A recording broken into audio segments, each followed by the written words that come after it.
चाह रहे हैं।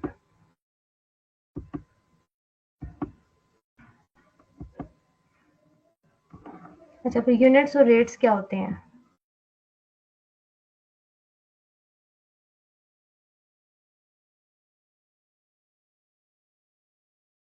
अच्छा, यूनिट्स और रेट्स हैं, ये बेसिकली मैथमेटिक्स में ना कुछ मतलब आपके पास बहुत बेसिक सी चीज़ है। आप कोई भी चीज़ या कोई भी लेंथ मेजर करनी है तो उसके लिए डिफरेंट यूनिट्स होते हैं। जैसे आपको ना अगर वेट मेजर करना है, ठीक है?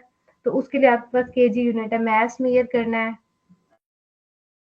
मास के लिए आपके पास होता है केजी। फिर इसमें वॉल्यूम देखना है आपने तो उसके लिए आपके पास लीटर्स होते हैं। फिर उसके बाद अगर आपको लेंथ मेजर करनी है तो उसके लिए आपके पास जो है वो किलोमीटर्स और इंचेस और मीटर्स, इसमें डिफरेंट किस्म के यूनिट्स होते हैं।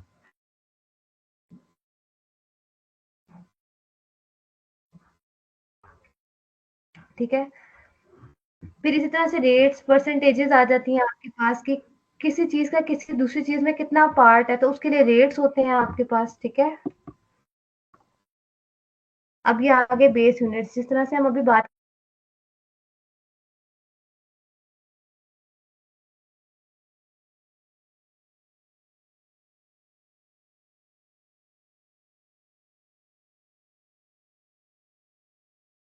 केजी यूनिट है। मास मेजर करना है,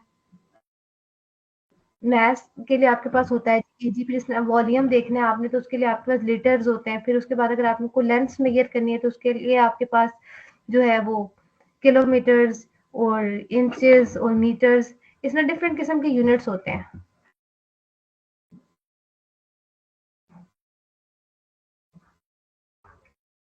ठीक है? फिर इसी तरह से रेट्स परसेंटेजेस आ जाती हैं आपके पास कि किसी चीज का किसी दूसरी चीज में कितना पार्ट है तो उसके लिए रेट्स होते हैं आपके पास। ठीक है? अब ये आगे बेस यूनिट्स, जिस तरह से हम अभी बात कर रहे थे कि मैथ्स में जो एक बड़ा फंडामेंटल कांसेप्ट है वेट का।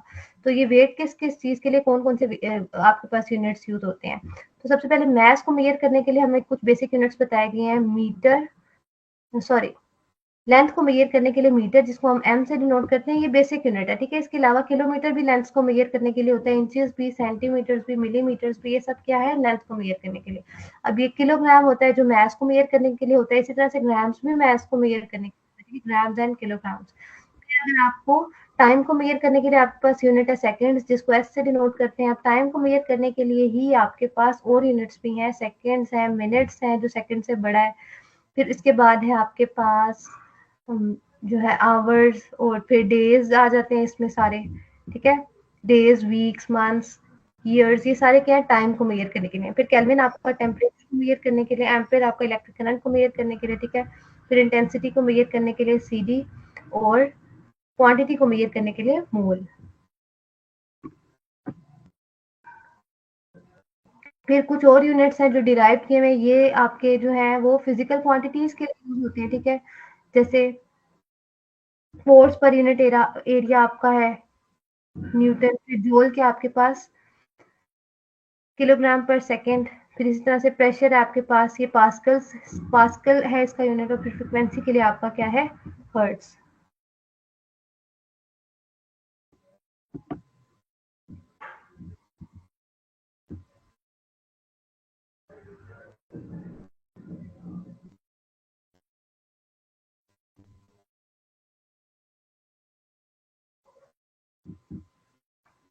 अच्छा, अब रेट्स जो है ये टू डिफरेंट क्वांटिटीज के दरमियान जो है वो अ, उनको एक्सप्रेस करने के लिए एज अ रेशियो यूज हो रहा होता है। ठीक है? दो डिफरेंट क्वांटिटी रिलेशन है, उसके लिए हम रेट्स जो है वो यूज कर रहे होते हैं। ठीक है?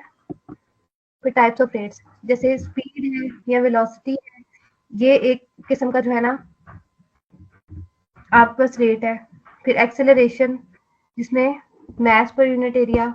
फिर उसके बाद रेट ऑफ ग्रोथ डिके, यानी कितना कोई चीज़ बढ़ रही है, कितना कोई कम हो रही है, कितना डिक्रीज आ रहा है, कितना इंक्रीज आ रहा है, उसका रेट। फिर डेंसिटी, मास पर यूनिट वॉल्यूम। फिर उसके बाद फ्रीक्वेंसी, ये सारे क्या है आपके पास रेट्स हैं। फिर कन्वर्जन रेट्स होते हैं, यानी एक यूनिट को दूसरे यूनिट में कन्वर्ट करने के लिए आपको क्या करना पड़ता है, वो हो जाते हैं हमारे पास कन्वर्जन रेट्स। ठीक है?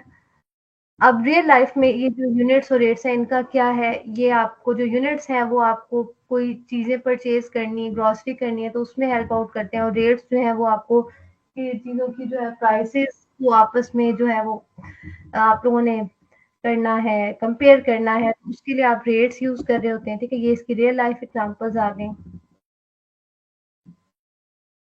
ड्राइविंग में यूनिट्स और रेट्स किस तरह से इन्वॉल्व है, कुकिंग में किस तरह से इन्वॉल्व है, ठीक है? ये सब इसकी एग्ज़ाम्पल आ गई।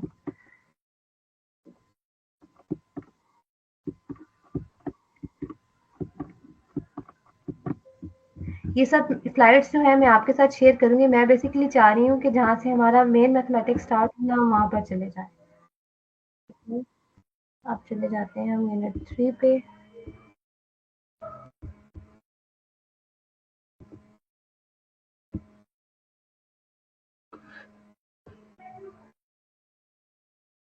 तो यूनिट 3 है हमारे पास numbers and universe.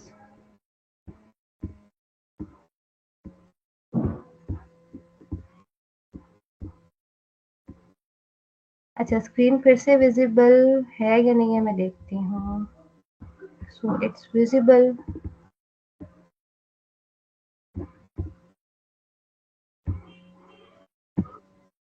Okay, next है हमारे पास नंबर्स एंड यूनिवर्स।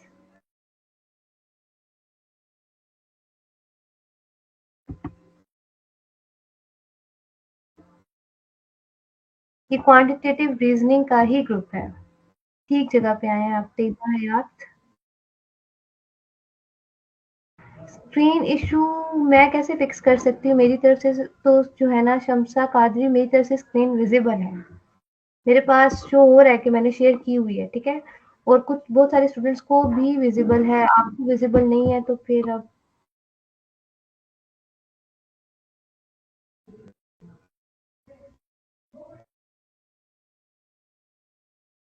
अच्छा, ये जो स्लाइड्स हैं ये आपके पास इस तरह से आएँगी कि ये जो आपके पास ये जो चैट है ना, इसी चैट में मैं इनको शेयर करूँगी, ठीक है? बुक भी आपके साथ मैं इसी चैट में शेयर करती हूँ, और ये जो है ना जो स्लाइड्स हैं ये भी शेयर करती हूँ, ठीक है? बल्कि 1 मिनट हम ना ब्रेक 1-2 मिनट की करते हैं, उसमें मैं आपके साथ मटेरियल शेयर करती हूँ और उसके बाद यहीं से कंटिन्यू करते हैं, ठीक है?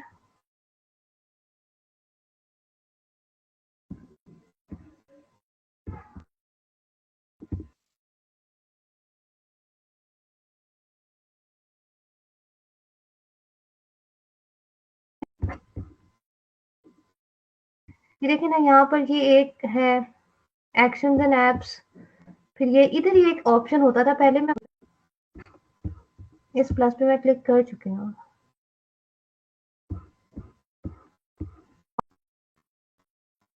अच्छा, इसमें अगेन फिर नंबर्स की हिस्ट्री है। नंबर्स कहाँ से आए? जिस तरह से मैथमेटिक्स की हिस्ट्री थी ना, इसी तरह से नंबर्स की भी एक हिस्ट्री है, नंबर्स और नंबर सिस्टम। सबसे पहले बेबीलोनियन न्यूमरल्स हैं आपके पास, फिर इजिप्शियन न्यूमरल्स हैं। आपको बस क्या करना है, जस्ट इनकी डेट्स याद रखनी है फॉर योर क्विज, के कौन से नंबर्स जो हैं वो आप कौन से न्यूमरल्स आपके कब इंट्रोड्यूस हुए हैं, किस सेंचुरी में हुए हैं, ठीक है? यहाँ से फिर है रोमन न्यूमरल्स जो है वो आपके वो कब इंट्रोड्यूस हुए हैं।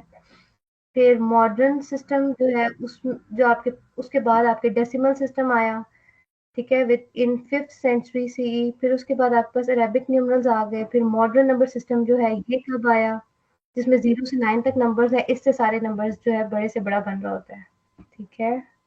फिर इसके बाद आपके पास इससे बड़े नंबर्स बनते हैं नेचुरल नंबर्स का सेट, होल नंबर्स का सेट, जिसके बारे में हम अभी देख चुके हैं, ठीक है?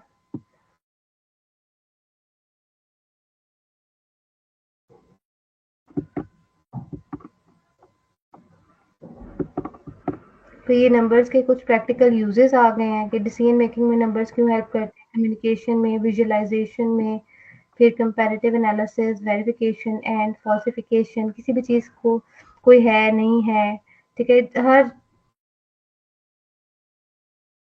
पॉपुलेशन ग्रोथ के लिए हर चीज़ में बेसिकली आपके ना नंबर्स इन्वॉल्व होते हैं। फिर बिग एंड स्मॉल नंबर्स क्या होते हैं, ये देख लेते हैं।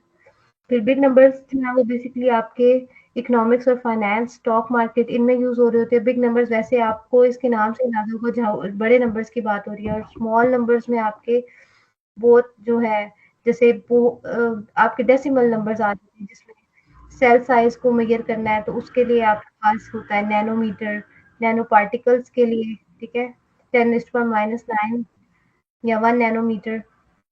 फिर स्टैटिस्टिक्स में आपके पास जो प्रोबेबिलिटी होती है, जो आपके पास आ रही होती है फ्रैक्शन में, वो आपके पास स्मॉल नंबर है, ठीक है? जो बहुत छोटे-छोटे आपके पास फ्रैक्शंस में नंबर्स आ रहे होते हैं ना, वो आपके पास क्या है, स्मॉल नंबर्स। और बड़े नंबर्स जो हैं, वो हर एक की अपनी जगह पर जो है वो उसका अपना यूज़ और उसकी अपनी एप्लीकेशन है।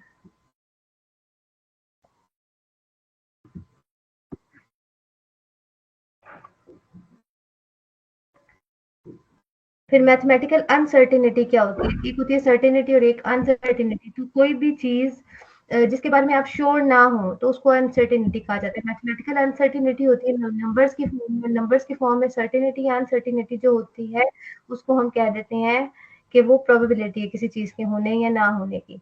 जैसे यहाँ पर फाइनेंस एंड रिस्क मैनेजमेंट के बारे में बात की हुई है कि फाइनेंस या आपको कोई भी काम कर लेना चाहिए या नहीं करना चाहिए। तो अगर नंबर्स में बात करें, तो कितने परसेंट चांसेस हैं कि आप बिज़नेस में कोई डिसीजन ले रहे हैं, वो सक्सेसफुल होगा या नहीं होगा। तो परसेंट में यानी आप न्यूमेरिकली बात कर रहे हैं, ठीक है? स्टोचैस्टिक कैलकुलस आ जाती है इसमें। फिर इसी तरह से जस्ट अ मिनट। फिर उसके बाद इंजीनियरिंग और डिज़ाइन, इसमें आपके पास जो है वो मैथमेटिकल अनसर्टेनिटी कैसे आ जाती है कि एनवायरमेंटल फैक्टर्स या फिर प्रोबेबिलिस्टिक मेथड्स जो हैं वो बता रहे होते हैं कि आपको मतलब जो आप डिज़ाइन कर रहे हैं वो प्रॉपर है, नहीं है। तो अ, जिस तरह से ब्रिज डिज़ाइन कर रहे हैं तो उसपे देख लेना आपको क्या लेंथ रखनी चाहिए थी, नहीं रखनी चाहिए थी। अनसर्टेन होते हैं आप, अनश्योर होते हैं तो उसको न्यूमेरिकली बताया जाता है, ये होती है मैथमेटिकल अनसर्टेनिटी। फिर क्लाइमेट साइंस है, इसमें आप कितने परसेंट श्योर हैं कि आपका वेदर जो है वो कल क्लाउडी होगा, कितने परसेंट श्योर नहीं है। तो उसके लिए भी नंबर्स यूज़ हो रहे होते हैं, तो फिर वो भी आप इसमें आपके पास जो है श्योरिटी नहीं होती, तो मैथमेटिकल अनसर्टेनिटी आ जाती है। इसी तरह हेल्थ केयर में किसी के आप कोई डिजीज़ है, इसके जो है क्योर हो जाने के चांसेस कितने हैं, क्योर हो सकती है, नहीं हो सकती है। फिर आर्टिफिशियल इंटेलिजेंस में भी आपके पास इसी तरह से जो है अनसर्टेनिटी इन्वॉल्व होती है।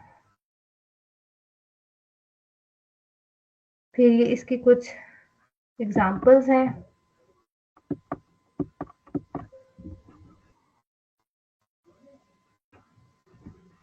क्योंकि ये ज़्यादा थ्योरेटिकल है ना, तो इसमें समझ आने से ज़्यादा याद रखने वाली बातें जो आपके क्विज़ में काम आएँगी। समझ आने वाली बातें अब स्टार्ट होंगी, ठीक है?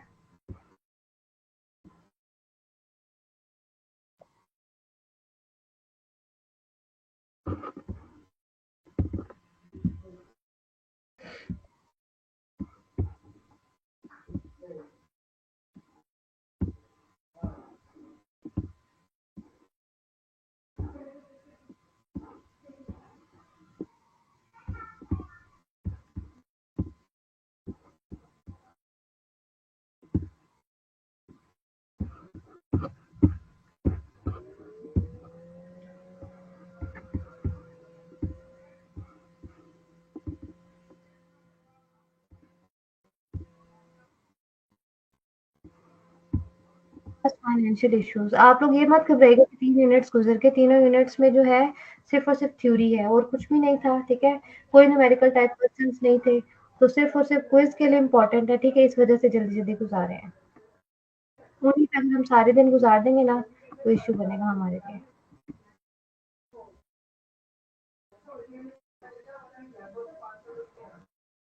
लॉस क्या होता है, ठीक है? मनी मैनेजमेंट, टैक्स सिस्टम क्या होता है हमारे पास, ये चीज़ें आ जाएँगी। अब इसमें डिफरेंट फ़ॉर्मूलाज़ आएँगे, फ़ॉर्मूलाज़ याद रखने हैं और उनको इम्प्लीमेंट कैसे करना है, ये आप लोगों ने देखना होगा। अब यहाँ पे देखें taxation, different types of taxation क्या होते हैं। एक होता है इनकम टैक्स, जो कोई कितना अर्न करता है उस पे जो टैक्स लगता है, ठीक है?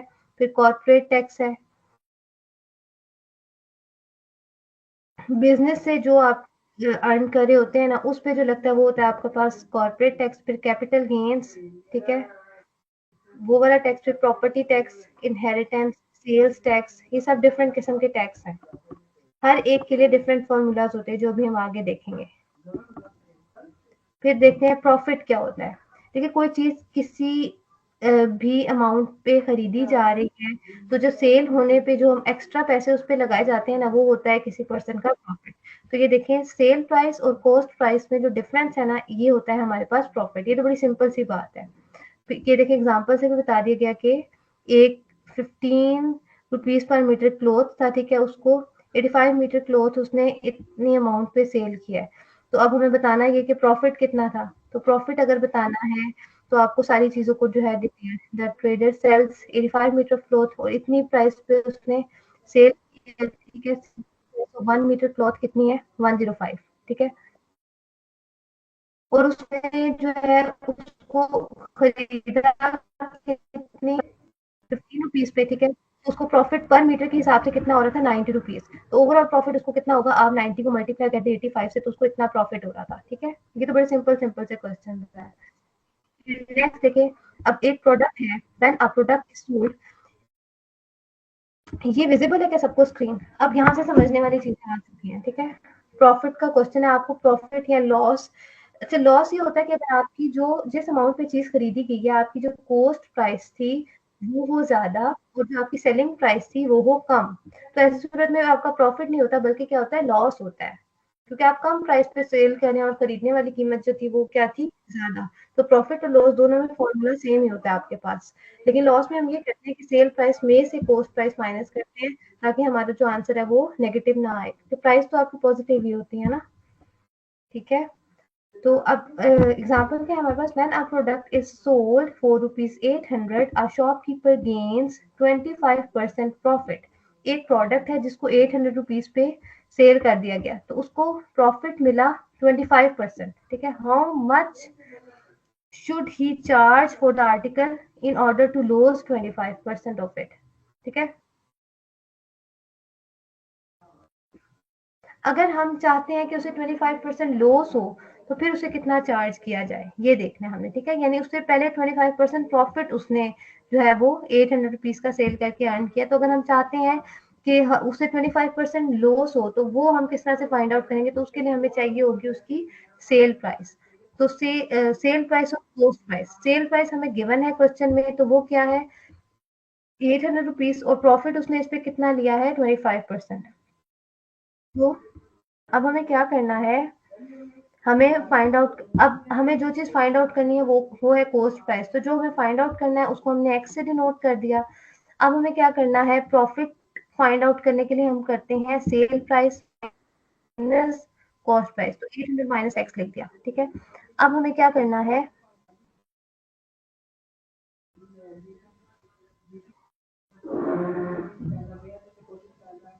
यहाँ पे डायरेक्ट डायरेक्ट लिख दिया गया कि कॉस्ट प्राइस जो है वो आपकी